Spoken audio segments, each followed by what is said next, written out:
वळूयात पुढच्या बातमीकडे। मराठी विरोधी गटावर मुख्यमंत्र्यांनी कारवाई करावी असं राऊत म्हणाले। महाराष्ट्रासाठी 106 हुतात्म्यांनी रक्त सांडलंय असंही राऊतांनी म्हटलं। तर राऊतांनी पहिल्यांदा सकारात्मक भूमिका घेतल्याबद्दल धन्यवाद। मराठी अस्मितेला ठेच पोहोचत असेल तर सर्वांनी एकत्र यावं असं आवाहन सुद्धा शिरसाट यांनी केलं। हे मराठी राज्य उद्या 1 मे येतोय, महाराष्ट्र दिन। 106 हुतात्मे मराठी आहेत, कळलं?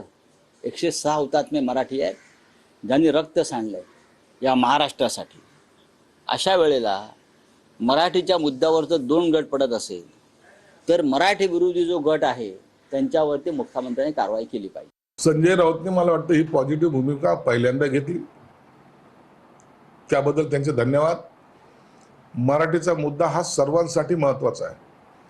पक्ष कोणताही असो, सत्तेमध्ये कोणीही असो, तुम्हाला मराठी ही तुमची अस्मिता आहे। त्या अस्मितेला कोणी जर ठेस पोहोचत असेल त्या टायमाला सर्वांनी एकत्रित येऊन त्या संदर्भामध्ये आपली भूमिका मांडली पाहिजे आणि सर्वांनी एकमेकाला सपोर्ट केला पाहिजे। आम्ही त्यांचं स्वागत करू।